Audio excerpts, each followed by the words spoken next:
This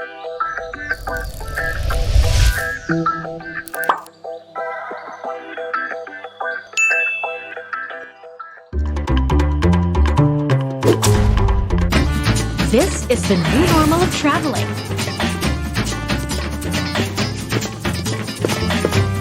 The hottest hotspots are popping. And the bottles of alcohol are flowing. Who's ready to check in? Alright! Welcome to paradise. Good morning, ate! Meron ba kayo? That we do. Taray! Each guest is entitled to a complimentary sanitation kit. Accommodations are by reservation only. Walk-ins will not be entertained. Huh? Ano daw? Very good. Meanwhile, we will do what we can to keep the hotel immaculate. Automatic oh. Please step on the circles. Aba, nakaapak naman ako ng tama sa bilog. Uy, Doy, bakit hindi pa napaandar? Shiny! So, this is a corner suite? Sa third floor po kayo, ma'am, sir. Third floor, please. Uy, bakit kaya? Tanungin mo yung driver. What? It gets better? Enjoy your stay, Tito! Travel safe! Mabuhay! Pag naglalakbay. Have a safe trip, Pinas!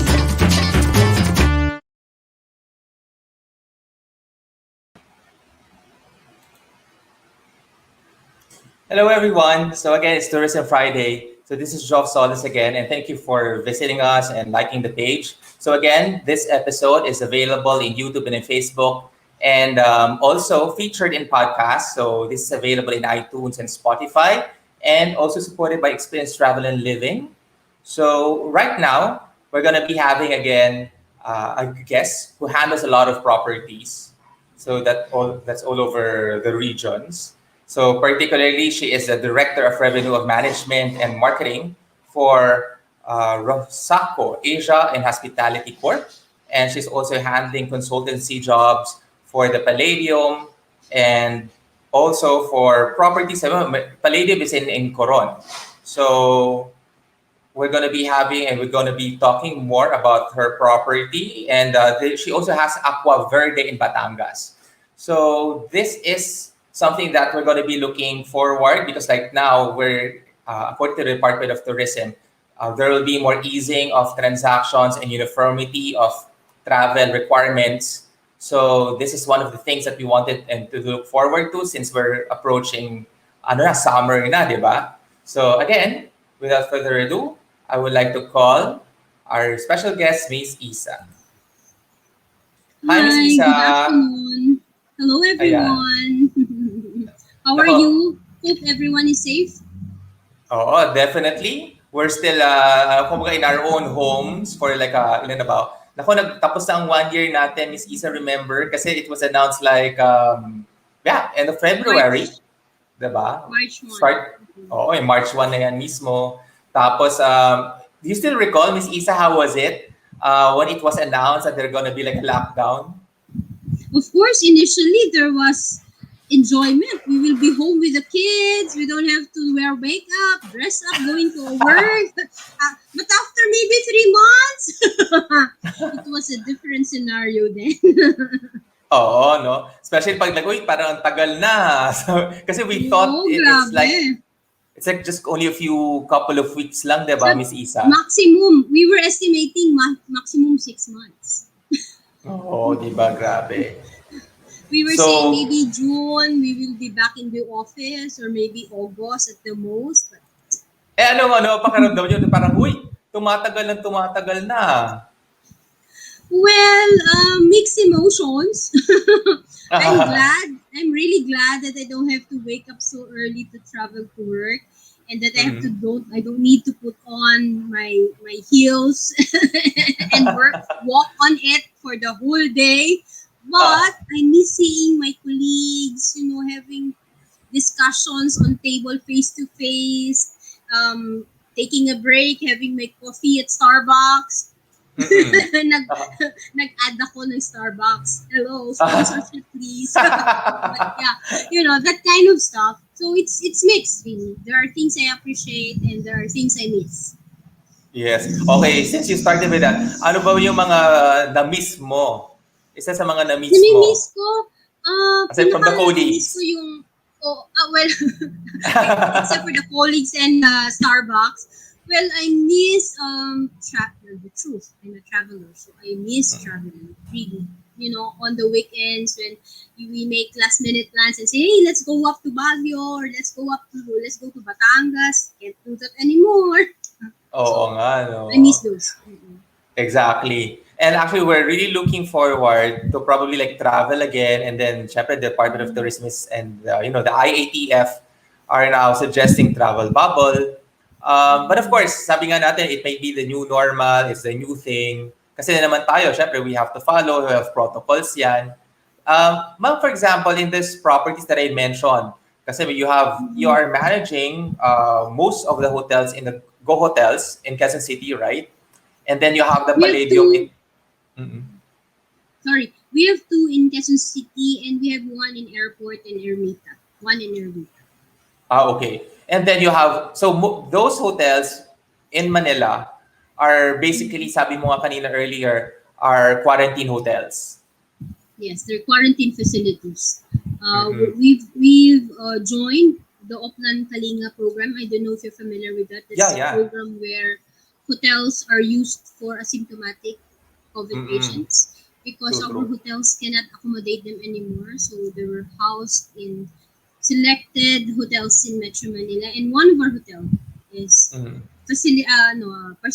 participated in that program.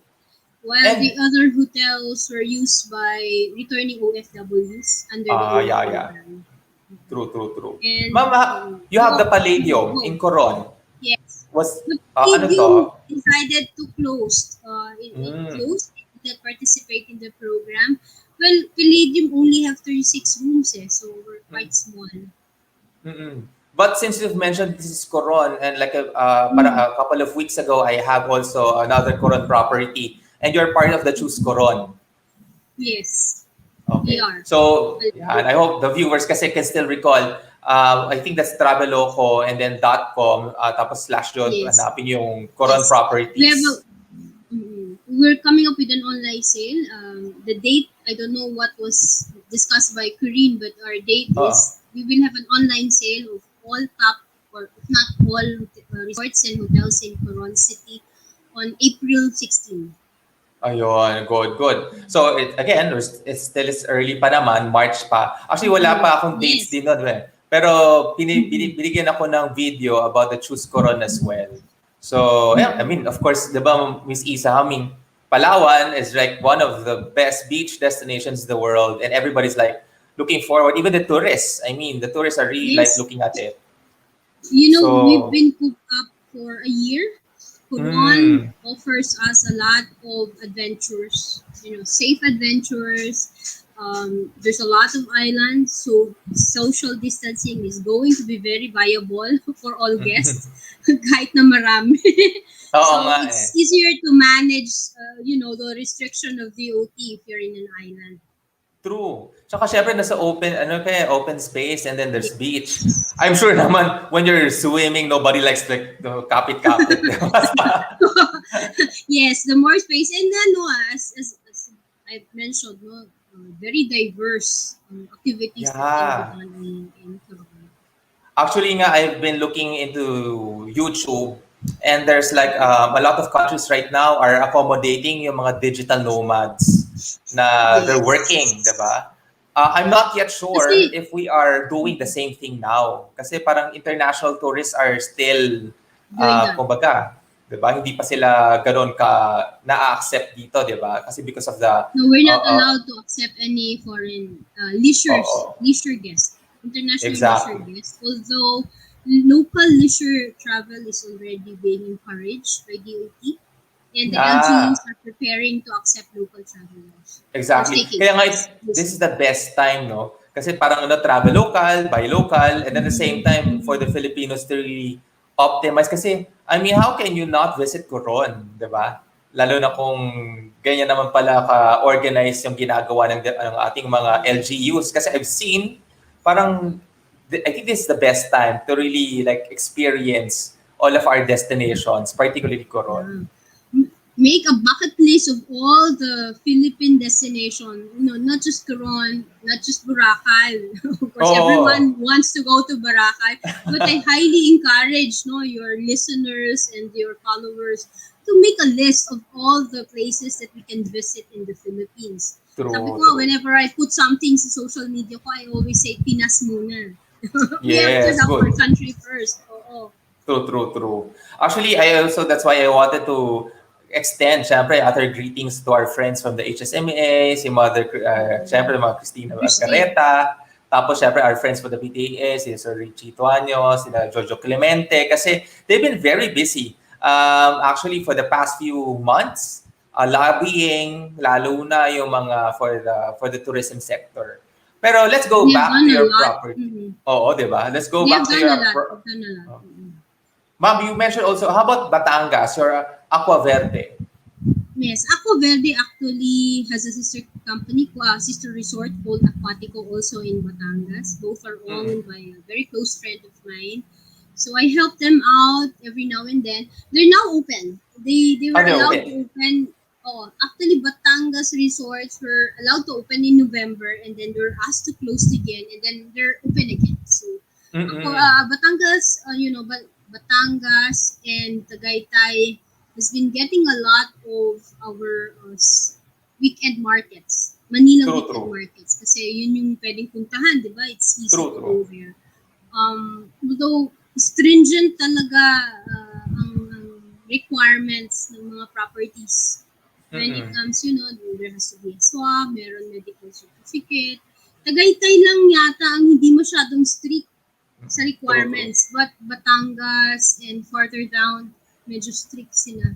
Oo. Kaya nga siguro we're just really looking forward what will be the impact nung sinasabi nga ng Secretary Berna about yung uniforming daw all of the travel requirements. Kasi parang hindi na daw, parang RT-PCR na lang, no longer for the antigen. Kasi syempre it's expensive, di ba?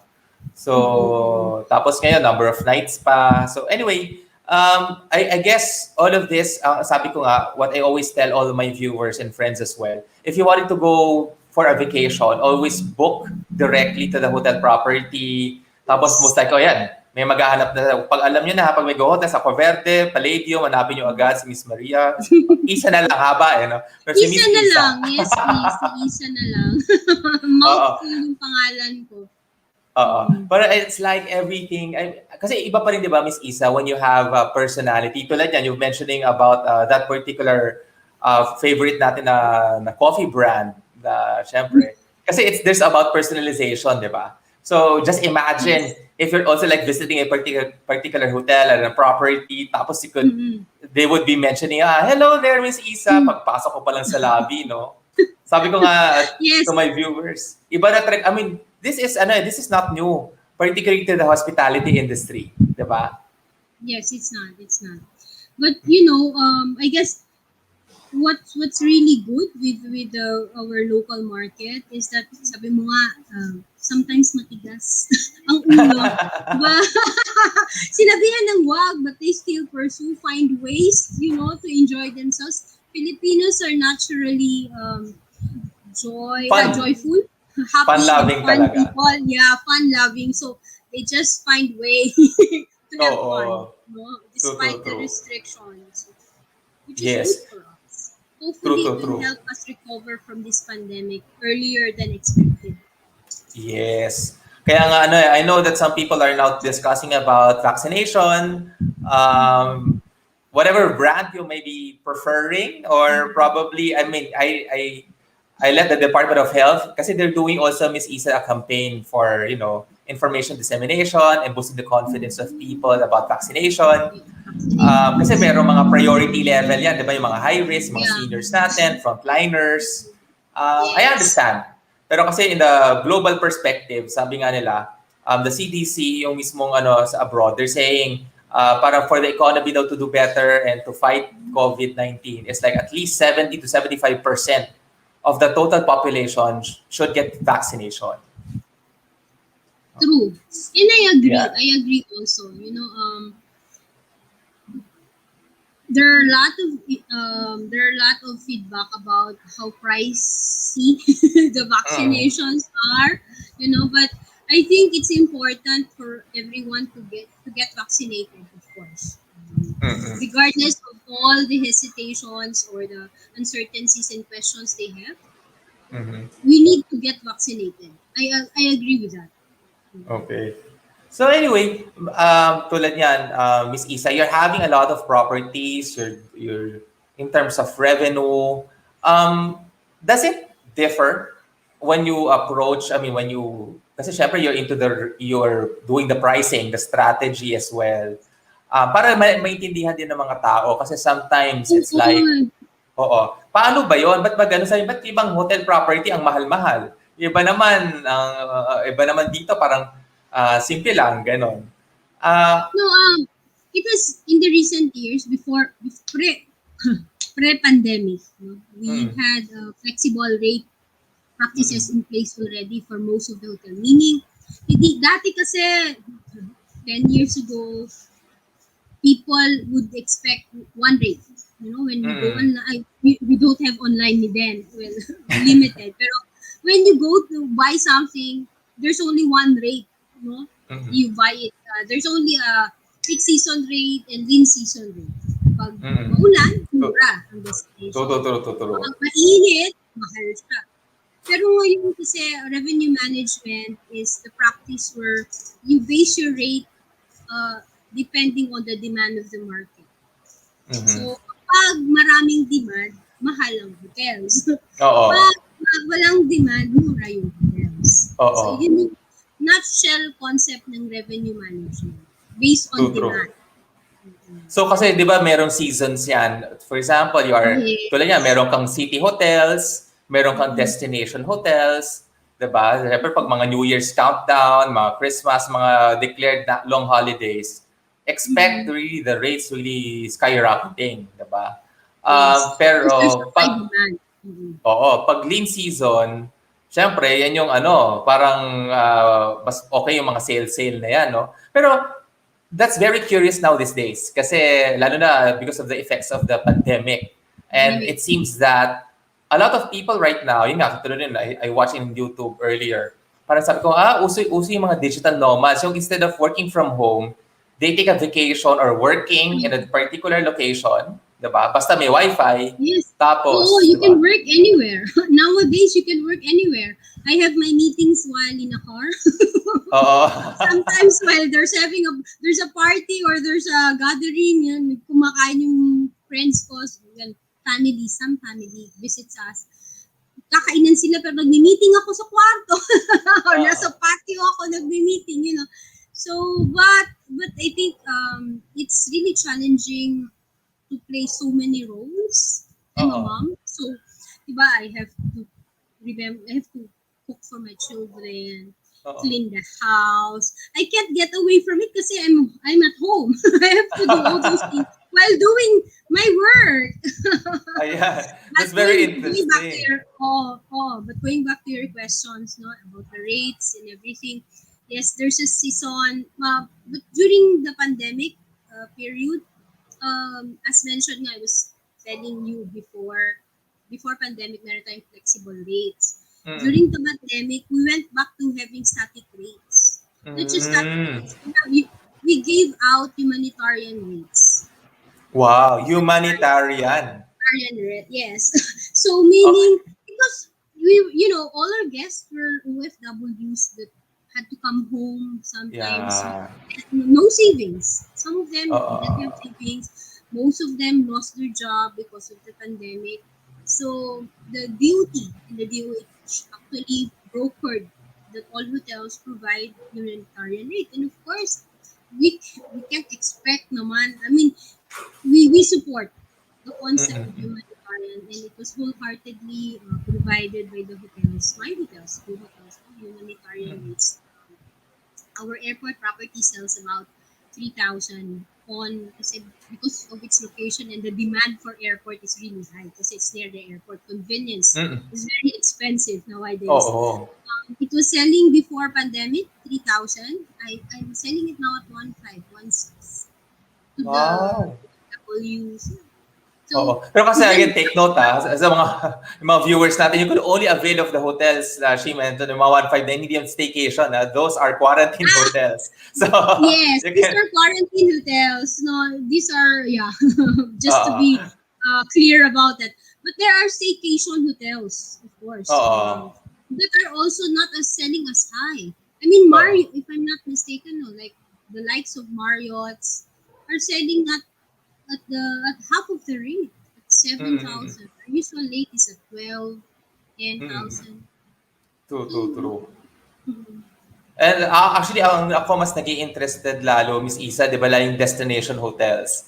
Kasi right now, of course, like I've said, no, parang nakipag-meeting ka, tas kung dati yung mga yan, mga background lang natin, mga blue screen, green screen na mga Boracay. Pero it's now doable that you could actually take a vacation and still at work, di ba? Tapos bilang dadive ka na lang dyan sa beach or dyan sa pool pag-break. Nakamaayos na top, pero Oo. beach shorts. Oo, exactly, Naka-swimsuit no? na sila. Yeah. I mean, it's being done. I have my own share of experience as well. Na parang we're taking a vacation, and then one thing that I really wanted, syempre, I'm very curious nga yung what will happen in the future. Lalo na I think this will also have a lot of implications on pricing, di ba? Kasi kung if it's going to humanitarian rate pa ba, or are we looking at, kasi kung may peak season, lean season, but right now kasi since people are now have the flexibility to work away, kumbaga work from home, or tawag nila parang staycation na parang work, di ba? So, parang hirap na, no? Parang ano yan parang leisure na staycation, pero work din siya. Parang like I mentioned, no? Ang magiging importanting aspect dyan is it really the Wi-Fi stable? Di ba? So, yan ang mga naman. Well, So, let's see.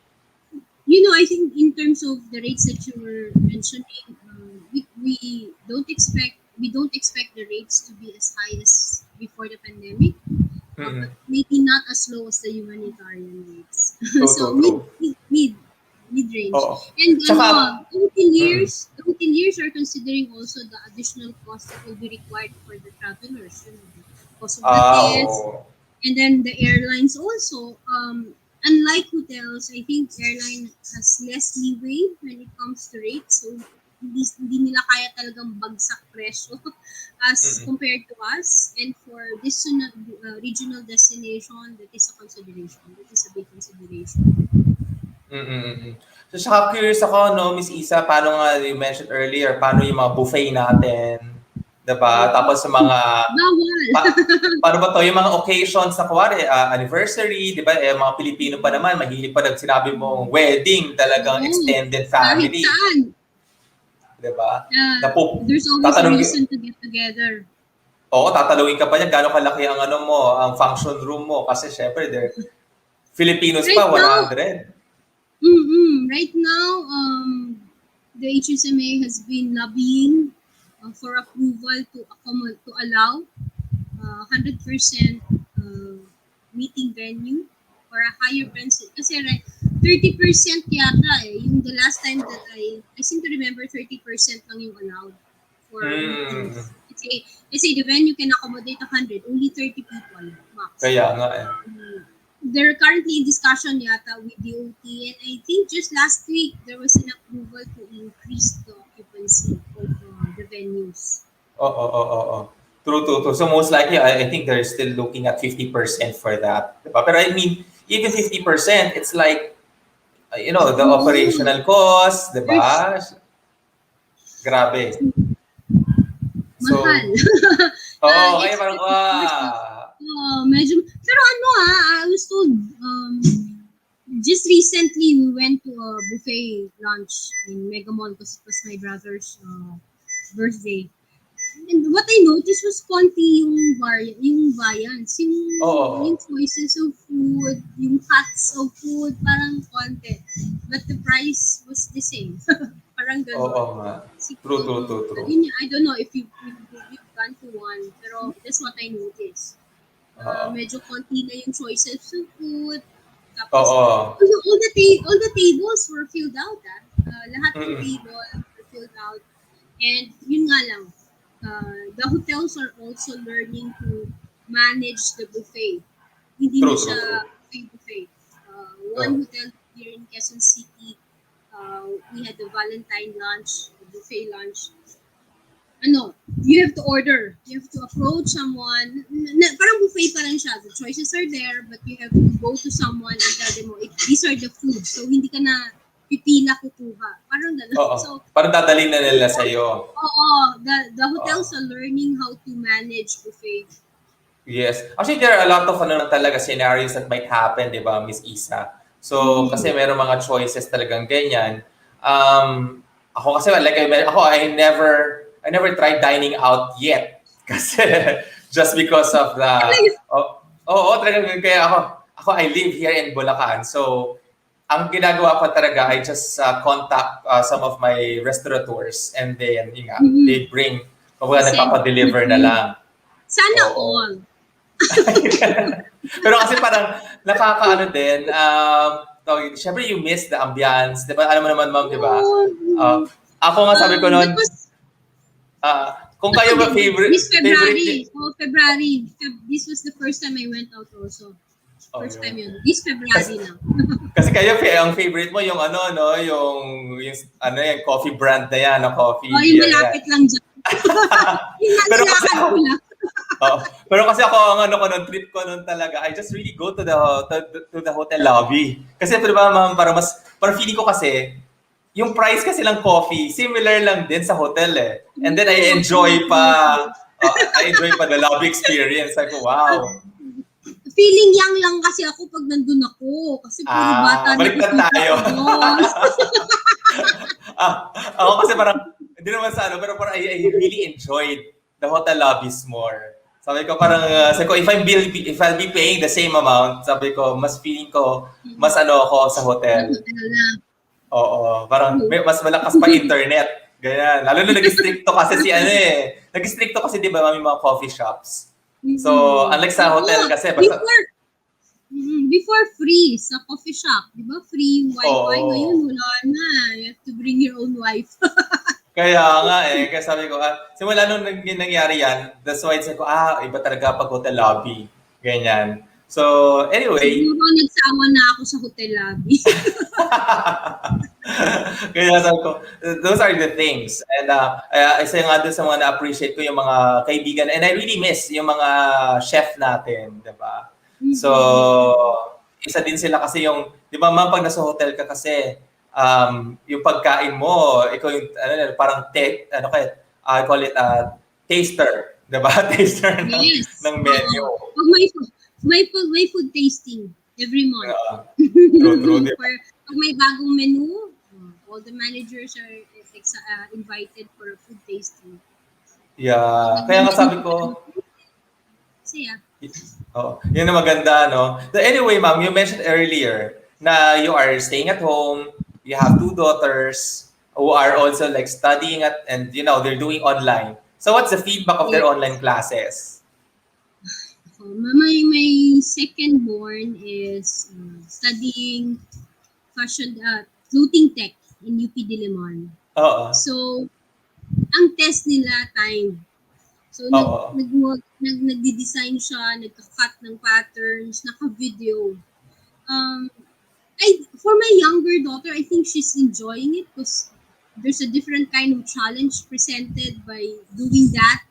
The freedom of the space, the freedom of all the things she needs in home, kahit ano kailangan niya, nandiyan na. But my firstborn is studying law. She's in second year.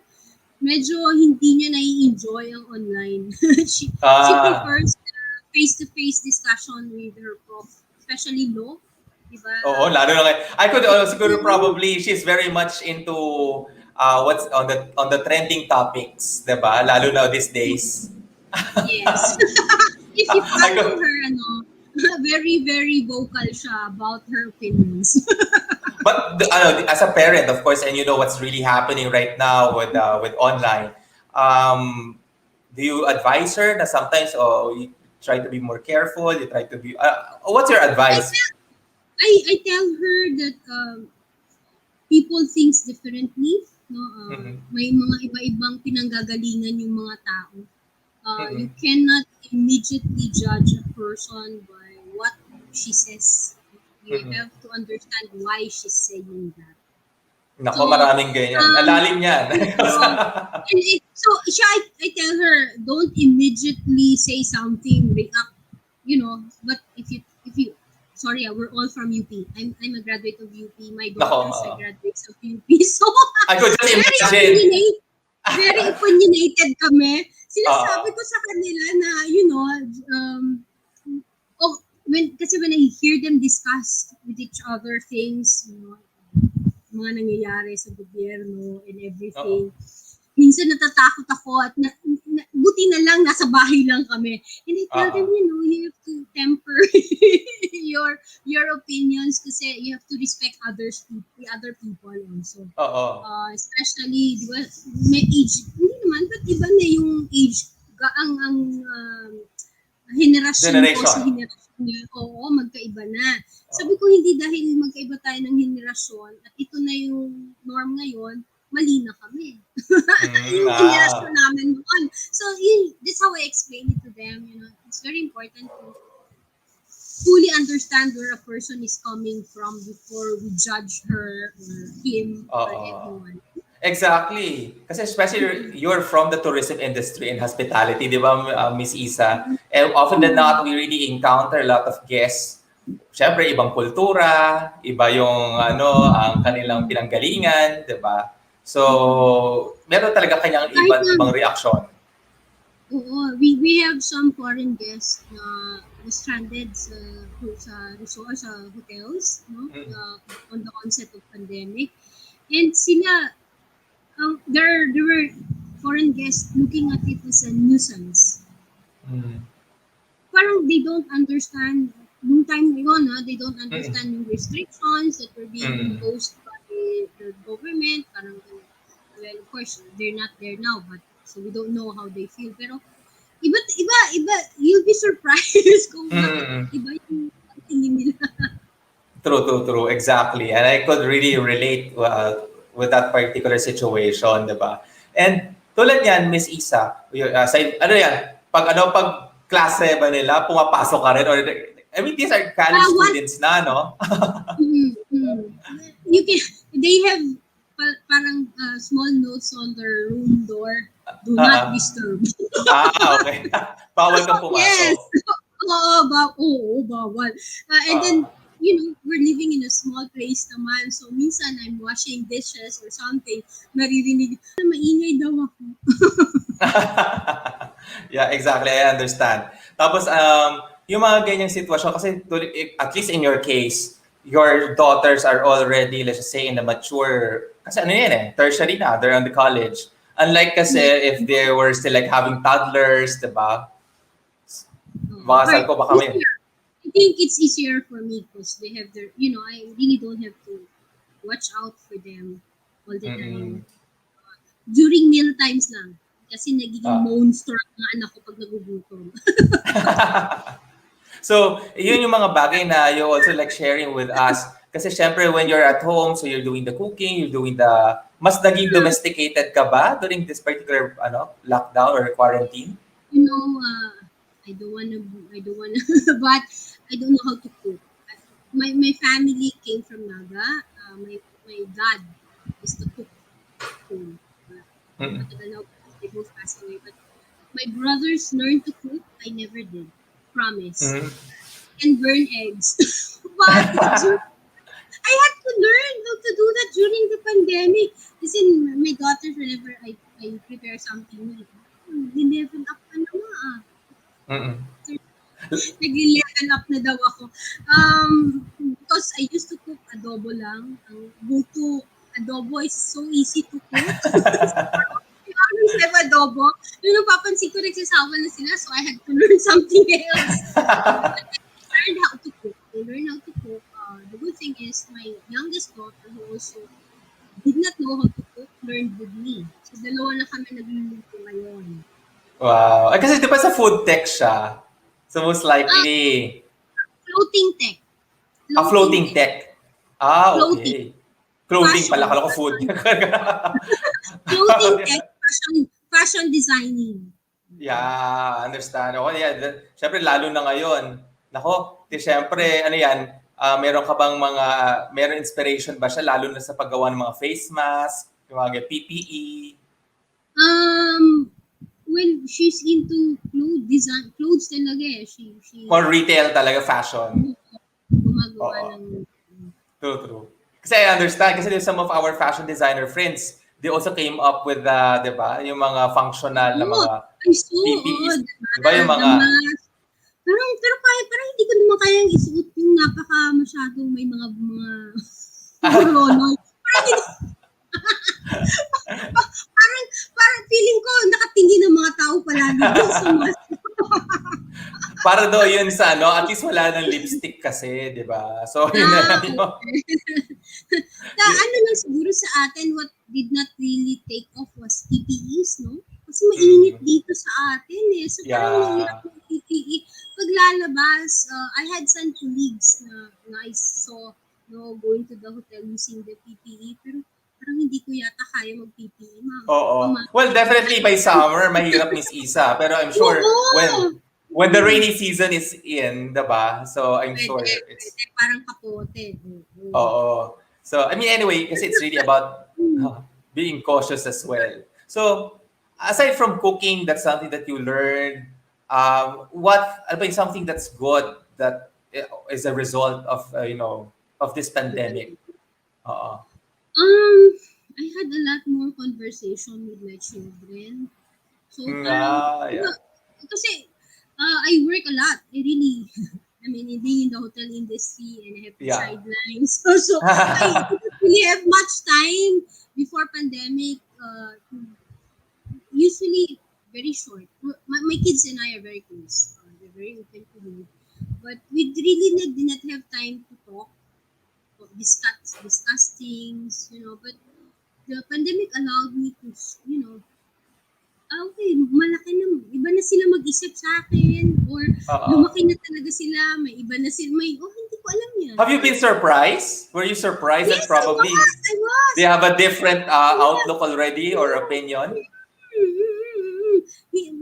Nasusurprise ako sa kanila na, they're very opinionated about that. So, dati, syempre, hindi naman ganun. Usually, I leave the house at what time before, and then I go home what time.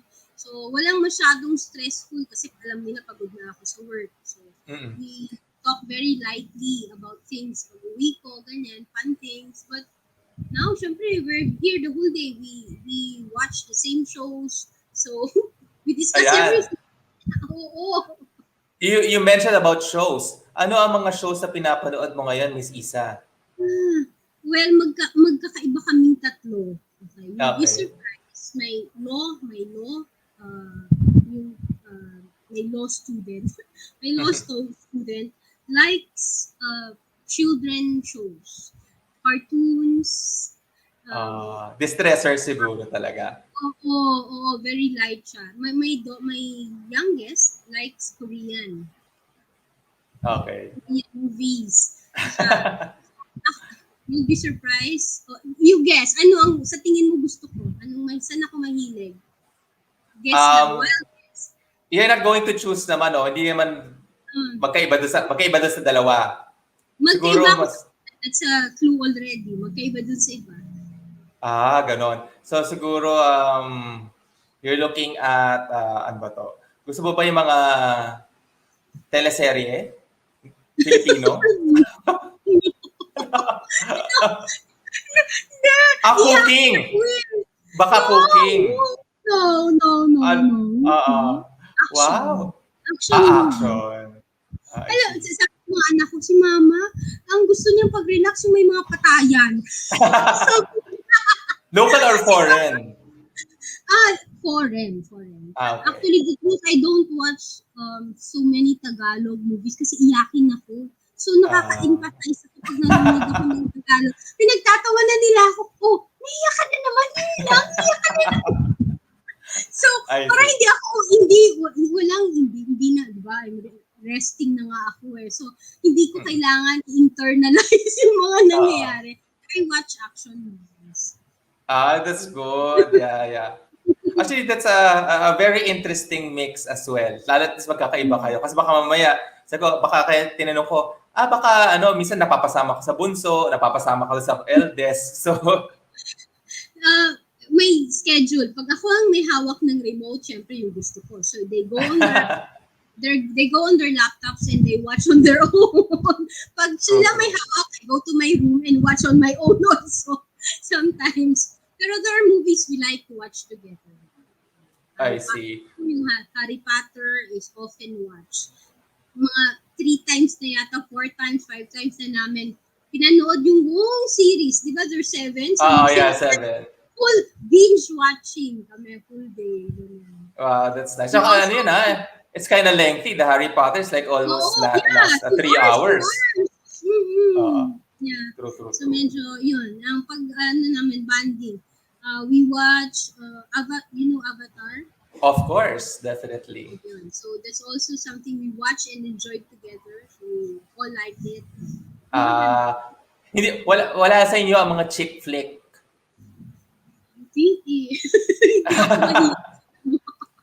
Wala mga romance. Sama parang mga Titanic, The Notebook, ganyan. Because siguro I'm separated. May ganun ba yun?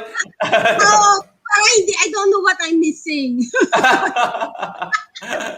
Parang iba kasi parang very much into it naman kasi nga, di ba? So, anyway, may kanya-kanya. I mean, it's a good, something that we have known, discovered about you and your family as well.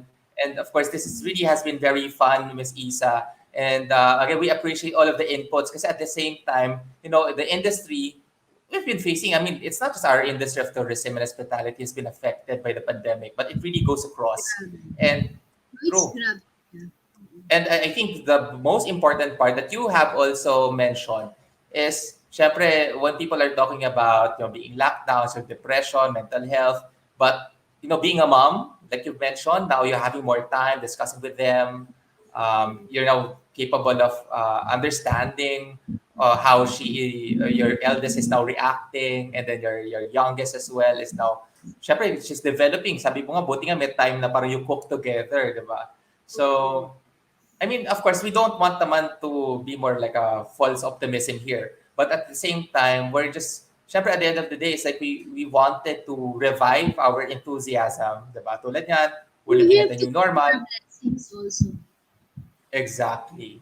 Kasi, tulad ng, my last question will be, Ms. Issa, syempre, students, taking online classes, and some of them who are watching right now are taking tourism and hospitality industry. And when they found out na, sabi, ay, nako, hindi pala essential ang tourism. Paano ba yan? Tama ba itong course na kinuha ko? Parang sabi ko. So, baka i-divert nila ng ibang course. And so, what do you think? What would be your advice? I will tell them, magbasa uli sila ng tourism history, ha? No, because tourism also usually jumpstart the economy. Kaya it's countries appreciate and truly look into tourism because it usually starts the economy of the country. It's the easiest industry to jumpstart yung stagnant na economy. So don't lose hope. Oo. Everlasting tayo. Hindi mawawala yung industriya natin. Everlasting tayo. We will provide both the relaxation and the work for our country. So, continue to pursue your dreams in the tourism industry. This is just a hump, and we will go over that hump in the next 2 years. And again, we have to keep on reinventing ourselves, just like all the other industries, so we can surpass this challenge. It's just a challenge. It's not forever here. And I think innate sa tao yung the wish to travel and go to other places. No? Siguro nung dati, nung wala pang masyadong internet, pwede pa yung, mawawala na sa isip ng mga tao ang pag-travel. But with the internet, people will always want to travel because they would want to go to the places they see on TV, on the internet, on YouTube, and all these platforms. So don't lose hope. Just to share, because of course I'm from Filipina, may mga OJT kami during the lockdown na online. And positive naman yung response nila. It's just a matter of the hotels finding ways also to keep the interest going for the OJTs. You know, sabi ko nga sa mga OJT namin na I'm sad that unlike all the past OJTs who were able to go visit the hotel, experience the atmosphere in a hotel, in a resort, especially those na nag-OJT sa resort kasi talagang masaya pag nag-OJT ka sa resorts. But we have to keep on reinventing, and like to say, my OJTs were very happy because we really were focused on learning, on teaching them things. Kasi they can't see it. So the teaching process has to be more detailed, more focused, more planned. So yeah, my tip is don't lose hope. Keep your eyes on what you can do to be able to help us, the industry, reinvent ourselves. Yeah. True. Actually, you have given us a very good feedback about it as well, no? Kasi I've been, sabi ko nga, the reason as well, nung nilaunch ko tong Tourism Friday, ano lang to parang casual kamustahan with our friends from the hotel industry and then like telling everybody. Parang sabi ko, nga, no? I guess, if only people would find out or be able to have an access to this kind of discussion, di ba, Miss Issa? Then it will be more enlightening, and then probably it would help them out as well to understand na it helps pacify people. Kaya sabi ko nga tulad yan, everybody's like doing all the access of information online. It's just really about putting out there. Sabi ko nga, that's why again, thank you, Miss Issa, and to all of my colleagues who have accepted my invite. Kasi sabi ko nga, I'm not going to repeat already what has been done. I'm not going to duplicate as well. Kasi syempre, they have their efforts, they have their reasons. Ako kasi, I really wanted to have a very more, sabi ko nga, that's why I keep on emphasizing the think smarter. Kasi syempre, when you're learning online, people usually wanted to respond to something that's more fun, di ba?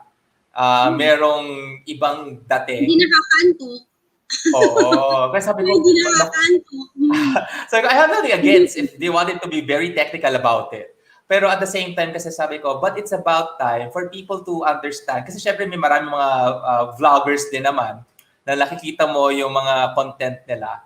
Kaya lang sabi ko somehow, I think the opportunity of placing some valuable information there, diba? Parang to expound tulad on telling everybody about the history of that particular destination, the passion of people. Bakit nga ba, no? Pag sinabing hoteliers, ganyan sila. Sabi, baka iniisip kasi nila, ano lang yan, nag-aabot lang tayo ng kape or kahit na binabaha, pumapasok pa.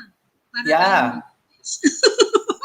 And I was telling everybody, when it comes to IATF policies, these are not new to us, diba, in the hotel industry. Kasi first and foremost, as a hotelier, you know how to make things to put things in order, but at the same time, guarantee the experience of your clients or your guests, diba? So, parang sabi ko, kung ikaw ma-quarantine sa isang hotel, syempre, iba pa rin yung i-quarantine ka sa hotel at i-quarantine ka sa hospital, diba? So there are two different things. At the same time, there are things that we also are learning. We're looking at the future. Sabi mo nga, yes, it is really true. Kasi syempre, any destination, punta dyan, sa Virgin Island siya. Pero the moment tourists come visiting the island, and then sabi mo, bako-bako pa yan, kahit mahirap puntahan yan, diba? Pero the moment it was marketed, and the experience is enhanced, diba? So eventually, tourists will go there, business will start growing, di ba? And investing in that place. And again, that's why sabi nga na the easiest and logical thing to do is to bring back the enthusiasm of tourism, diba? Tulad niyan, to bring back the confidence of people to travel again, and at the same time, invest in the regions, invest in the properties in hospitality as well. Kasi, there's nothing about the business of taking care of people. Diba? Taking care of people kasi yung travel natin, it's about memories, diba? Miss Isa. And yung memories na yan, it's priceless. Diba? It lasts forever.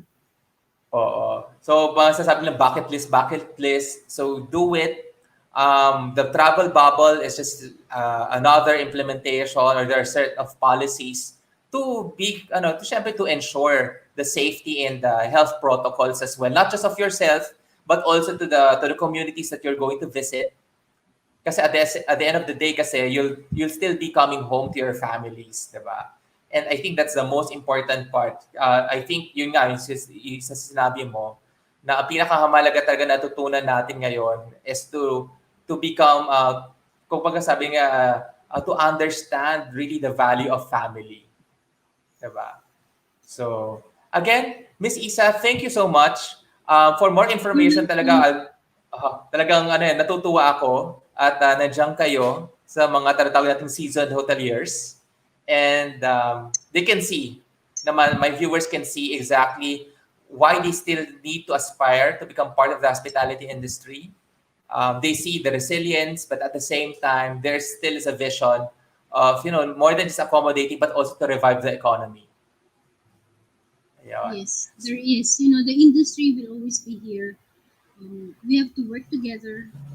You'll be surprised how cooperative all the segments of the industry, the airline, the hotels, the resorts, the restaurants, we're trying to work together. We don't look at each other. Even the hoteliers are not looking at each other as competitors, as a partner on how we can keep the industry going, revive the old level of success ng industry natin, which is very good. So thank you, Jeff, for having me. Did I say it right? Should it be Joff or Joff? Yeah, Joff. Joff is okay. Oh, Yeah. Thank you, Joff.